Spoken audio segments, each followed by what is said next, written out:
भाजींची ओळख झाल्या आईकडनं पाणी मागून घेतलं मी. प्यायसाठी पाणी आणलं तेवढं बरं आहे. घरातलंच पाणी लागतं, चंबराचं पाणी नाही. आता आपली पोटं एवढी कुठं स्ट्रॉंग आहेत. आधीच्या लोकांची पोट बिघडत नव्हते, पण आता आपली पोटं बिघडतात. नारळाच्या झाडाखाली बसलो म्हणजे पहिला वर बघितलं, पण झाडं सवळी होती, स्वच्छ करून घेतली होती. नाहीतर गावात एक दोघांच्या डोक्यावर नारळ मात्र पडलेले आहेत आणि खूप लागते त्यामुळे उंचावून पडल्यामुळे. नारळ बिळ वरण पण आहे, नारळ सगळी काढले सोड, सगळं नारळ झाड काढले. नाक माझं मोठं दिसलं व्हिडिओमध्ये त्या साईडला हाड वाढल्यामुळे. ससा नारळा झाडाखाली बसायचंच नसते. जसं नारळा झाडाखाली बसायचं नसते बरं का मित्रांनो, आमच्या आई सांगायला. बघ आता नारळा झाडाखाली आपण बसलोय, खरं कधी सुद्धा नारळा झाडाखाली बसायचं नाही. नारळाचं कसं असते, नारळ सभागती पडतोयच, फांदी खोयना पडते. कसं आहे, मी आता 2 वेळा वाचलोय नारळापासून कामाला गेल्यावर कुठे बी असं ही दिवशी आली बाद दिवशी फांदी आपटली, फांदी समोर आपटली म्हणून बरं. अरे परवाच तिथं वैरण काढताना तिथं कोळ्याच्या कपाशी होय वैरण त्या औषध मारा आलता बघ हो घ्या केसाचं पोरग त्या दिवशी वाचलो. वाळली निम्यार्धी वल्लीच होती, कसं काय पडली कुणास ठाऊक. वैरण काढून ठेवले बांधावर आणि उभारलोय आणि एकदम वाजल्यावर झालं आणि इतकं वेगात येतंय काहीच कळत नाही, पुढेच आपटली फांदी. नशीब म्हणजे नशीब आपलं चांगलं, कर्म चांगलं केल्यामुळे ते देव डोक्यात पडून देत नाही. कर्माचं कसं काय वाचलो, 2-3 वेळा वाचलोय बघ नारळापासून. म्हणताना तसा नारळा झाडाखाली ह्याचं काय फांद्या तोडल्यात, खरं वल्ला असा पडू शकतोय. वल्लावीवर उंदीर कातरते ना. हा आणि ते सभागती आपल्या डोक्यात पडला की काय थोडं उंच आहे, काय 25-30 फूट उंच आहे, 25-30 फूट सहज असेल उंच. ससा बसायचं नाही. आता आपण उगाच 5 मिनिट पाणी प्यायसाठी बसलोय, झोपायचं वाटत नसते नारळी खाली, बसायचं नाही, झोपायचं नाही. नारळीचं लय घातके, वल्लसा फांदी पडू शकते, वल्ला नारळ बी पडू शकते. नाही म्हणून असं काय चालत नाही. मी तर 3 वेळा वाचली बघ, 3 वेळा वाचली. तेव्हापासून आज बसलोय मी नारळी खाली, नाही तर कधी बसत नाही आणि बसूच नाही माणसाला नारळी खाली. नारळी खाली बसायचं नाही कधी. झालं आता जरा गवारी आणखी आहे, चला टोकून जाऊ. चला प्यारी नहीं बहुत सारी बातें करती है. पाय धुवायला पाणी नाही वाटत. हा इथं पायद्वाला पाणी आहे आता. इथं काय घर आहे काय? घरातून देतो आता घरातच घेतो, कुठलं पाणी आता राड पायानंच राड हातानच जायचं घरला. अजून लय चिकोला, अजून इकडे चिखलात आहे, अजून जरा लय चिकोला आहे. अजून इकडे टोकायचं. होय तिकडे जरा टोकायचं आहे, थोडं राहिले आता, निम्मं राहिले, निम्मं टिकवान जाऊ. म्हटलं प्यायला पाणी नाही, प्यायचं पाणी घरातून आणायचं. रानातलं चेंबरचं पाणी प्यायलं तर हे होते जुलाब होत्यात, पचत नाही. म्हणताना घरातलं टाकीचं पाणी, टाकीचंच पाणी आणायचं. आता ससा लोक रानात नाही जातात, पाणी घ्या घरातलं घेऊन जातात. चेंबरचं पाणी कोण पित नाही, पहिलं पचत होतं लोकांनी, खरं नाव आता लोकांचं हे हलकं झाले.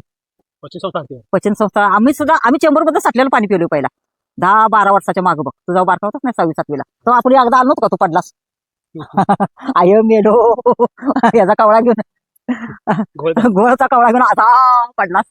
तेव्हा तू चेंबरचं पाणी बघायला आलता, तुला चेंबरचं पाणी मिळालं नाही. आता हे बाटल्या आल्यात, या 10 वर्षाच्या पाठीमागे बाटल्याच नव्हत्या, एवढी कळशा नाही तर किटल्या घेऊन जायचं. ते संपलं की चेंबर हुडकायची, ह्या चेंबरला आहे का त्या चेंबरला आहे का. आणि तेव्हा ते पाणी पचत होतं. आणि आता साधं चेंबरचं पाणी पिलं तर माणूस दुसऱ्या दिवशी त्याचा घसा धरतय, पोट बिघडतंय. म्हणताना घरातनच बाटल्या. आणि आता काय बाटल्या एवढ्या मोठ्या निघाल्या, असल्या तुंब फिल्टर आहे आणि एवढं मोठ्या निघाल्या. पहिला बाटल्या नव्हत्याच, बाटला बी नव्हता आणि बाटल्या बी नव्हत्या, काहीच नव्हतं. म्हणताना आता जिथे घरातनच पाणी. चला आता जाऊ.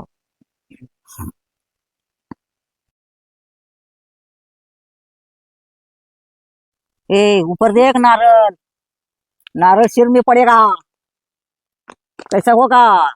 खेत में आए हम काम करने. खेत में आए काम करने, टोकने आए, ये पानी पीने को बैठे, डोक्यात नारळ पड्या तो क्या होगा. इसलिए नारळ के नीचे बैठने का नहीं रे बाबा. नारळ के नीचे नहीं रे बाबा बैठने का. और ये क्या लगा है, ये धनिया धनिया मेथी, फल्ली खाने का, फल्ल्या फलिया खाने का, ये मेथी. ये मेथी है बाबा. नारळ के नीचे सिर फुटेगा, उठो बाबा उठो, नारळ के नीचे नहीं बैठने का रे बाबा. पानी पियो. हमको हिंदी आता नहीं रे बाबा, हम महाराष्ट्र में रहने का, मराठी बोलने का, हमको हिंदी आता नहीं. बेटे ने कहने को बोला हमको आता नहीं, मोड़का तोड़का आता है बाबा. मैंने कहा हिंदी में बोलो, माने तोड़का मोड़का ऐसा हिंदी बोल दिया. मैं दुनिया घूम कर आया गया, मराठी बोलिया, हमारा काय येत नाही बाबा, हमको नाही आता. ये दादर वाली हिंदी बोलिया. मग येत नाही आता काय करायचं. मराठी येते, महाराष्ट्र माणसं आहे, महाराष्ट्र माणसानं मराठीच बोललो पाहिजे. राहतोय कुठं महाराष्ट्रात, शिवाजी महाराजाच्या ह्यात राहतोय, मराठीच बोललो पाहिजे. हिंदी कसलं, आपलं काय हिंदी आहे काय, आपण मराठा माणसं आहे. माझा ऑडियन्स ऑल ओव्हर आहे का. तुझं ऑल ओव्हर आहे का, मला येत नाही हिंदी आता. बाबा मेरे को हिंदी नाही आता, काय करू. त्यांनी बी शिकून घ्यायचं, आम्ही हिंदी शिकतोय नाही, त्यांनी मराठी शिकून घ्यायचं. मग होय आम्ही मराठी शिकतोय. आईची प्यारी बाते ऐकून आता उठलो आणि हातात मेथी घेतली आणि आता टोकायला चाललो मेथी. हे बघा मेथीच्या पुड्या बी घेतल्या आणि बगळ्याचे पाय उठलेत आणि इथे काय गोल गोल आहे. तर पक्किड्याने काय तर घरं बिरे केलेत आणि हा मालकांचा मुलगा येत आहे. उमेश आ रहा है मालिक का लड़का पाईप लेके. चला टोकणीवर म्हणजेच पेरणीवर लक्ष कॉन्सन्ट्रेट करू. आता टाकले मेथी झाकली. अशा प्रकारे एक बघा असं उकरून करून हात दुखाला. आता अंगठ्यानं उकरायला चालू करणार आहे मी. आता अंगठ्यानं तुम्हाला कसं दाखवतो. लय हात दुखालाय. असा अंगठा घालायचा आणि असं शेत वर उचलायचं आणि पुन्हा बिया टाकायच्या आणि पुन्हा अंगठ्यानं असं खाली दाबायचं. कारण की हात आता दुखालाय भरपूर. तर अंगठ्यानं चालू करून नाना बसले तिथं आणि नानांच्या जवळ जाऊन बसल्यावर नाना मला म्हटले इथं जी हळद आहे ती काढायची आहे आणि 10 दिवस आपण शेतात राहणार आहे. तू येणार का? अहो सांगा लागते का, आपल्याला तर शेतात राहणं लय आवडते, पण तरी पण बघूया आता किती दिवस राहायला लागते. म्हणजे एक 10 रात्र तर थांबा लागते.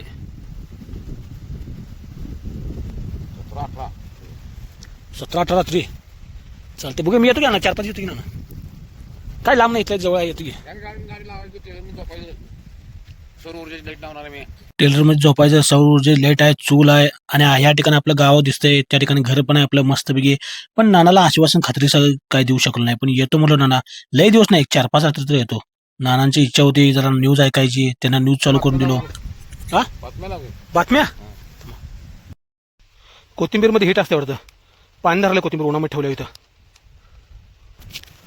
कोथिंबीर मॉइश्चर पकडायला लागल्या आणि उन्हामुळे आपलं मॉइश्चर कमी व्हायलंय. पुन्हा बघितले किती बिया आहेत आणि खिशामध्ये टाकतं. इथं धने पेरले मी. आता धनिया म्हणजे कोथिंबीर पेरली. पाक इथनं टोकत आलो. फक्त एवढेच धनिया बाकी आहेत. धनिया म्हणजे कोथिंबीर. आई आमची टोकाल्या. पाक इथनं एवढं लांब टोकत आलो. दमली आता. आता ह्यो पण इथनं हात इथनं पण दुखाला आहे आणि बोटं पण दुखाले. त्यामध्ये टोकायचा बास करणार. अगं टोकून टोकून हात बी दुखाला, ते अंगठा बी दुखायला लागला. बा जरा टोकायचं मी जातो आता. आता ह्यात धनिया कोथिंबीर आल्यावर खायला येणार मी.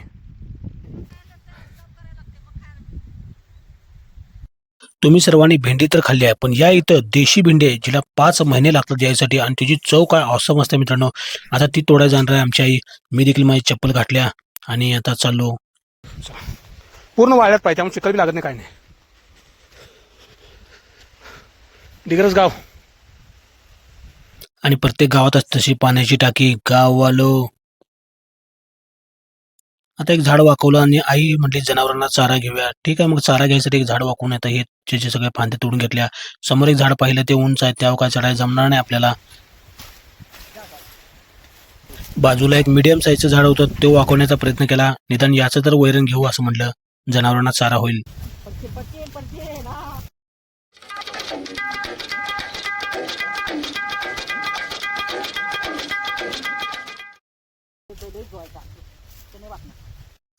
हे खूपच मोठं झाड आहे, याच्याकडे बघायला नको नाही तर पडायला लागेल. आणि जाऊया आता मेन काम भेंडीकडे. आपल्या देशी 5 महिन्याची भेंडी. 5 महिन्याची फुलं दिशी. आपण पहिल्यांदाच खालो नाही. आपण कधी नेली नव्हती. शिवाळ्या झालं बिया आहे का? 5 महिन्याची भेंडी लय खूप असत्या. कूस असून दे राव, पण टेस्ट काय असते जबरदस्तच. त्याच्या बिया सुद्धा कालवण होते आणि ती कवळे असताना देखील त्याचं कालवण होते आणि कालवणला इतकी टेस्ट असते ना. तुम्ही जर त्यामध्ये गुळ घालून केला तर नादच खोळा. पर देशी भेंडी मित्रांनो कोण लावत नाही, कारण की शेतकऱ्यासाठी ते फायद्याचं नाहीये, का तर ते उत्पादन करता येत नाही. आता या ठिकाणी हे भोंगा कसा बसलाय बघा शांत येऊन, आणि तो जसा उडाला तसे आपले ब्लॉग पण उडून देत आणि सर्वांपर्यंत पोहोचू देत. चला पुढला भाग पाहू.